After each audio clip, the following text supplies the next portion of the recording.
मंत्र्यांना आता परवानगी बंधनकारक. मुख्यमंत्री कार्यालयाच्या परवानगीनंतर मंत्र्यांना विमान होणार उपलब्ध. पंतप्रधान मोदींच्या इंधन बचतीच्या आवाहनानंतर राज्य सरकारचे हे निर्देश. पंतप्रधान नरेंद्र मोदी यांच्या इंधन बचतीच्या आवाहनानंतर ठाण्यात जितेंद्र आव्हाड यांच्याकडून घोड्यावर बसून निदर्शनं.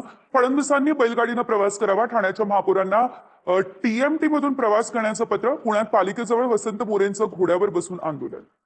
आमचं आव्हान असेल देवेंद्र फडणवीस यांना की तुम्ही वर्षामधनं जेव्हा निकाल मंत्रालयात द्यायला किंवा घोडागाडी किंवा बैलगाडीतनं या किंवा घोड्यावरनं जा. मनसेचे अध्यक्ष राज ठाकरे यांचं पंतप्रधान नरेंद्र मोदींना पत्र. चुका तुमच्या आणि भुर्दंड जनतेला का? इंधन बचतीच्या मोदींच्या आवाहनानंतर सवाल.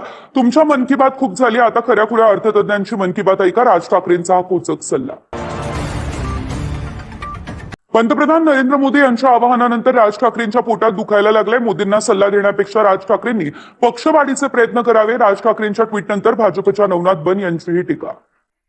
पंतप्रधान नरेंद्र मोदीजींनी देशातील जनतेला काटकसरीचं आव्हान केल्यानंतर लगेच राज ठाकरे यांच्या पोटामध्ये दुखायला लागलं. खरं तर राज ठाकरे यांनी पंतप्रधान नरेंद्र मोदीजींना सल्ला देण्याच्या ऐवजी आपल्या पक्षाच्या बाबतीत आपल्या पक्षाच्या ध्येय धोरणासाठी आणि पक्षवाढीसाठी एवढं मोठं ट्विट लिहिलं असतं तर त्याचा जास्त फायदा झाला.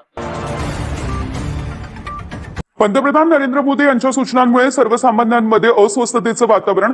पंतप्रधानांनी स्वतःच्या अध्यक्षतेखाली सर्वपक्षीय बैठक घ्यावी. परिस्थितीचा सखोल आढावा घ्यावा. शरद पवार यांची ही पोस्ट.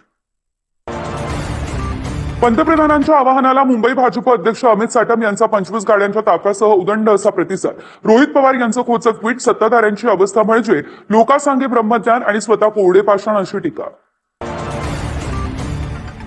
निवडणूक झाल्यावरती ते बोलतायत तर त्यांच्या मंत्र्यांचे ताफे कमी करणार का? जनतेने सर्व काही करावं तर सरकारनं काय करावं?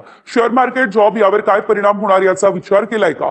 वर्क फ्रॉम होम मध्ये वीज मोठ्या प्रमाणात वापरली जाणार, पुढचं नियोजन काय आहे? विशेष अधिवेशनाची मागणी योग्य आहे असं म्हणत मोदींच्या आवाहनावर आदित्य ठाकरे यांची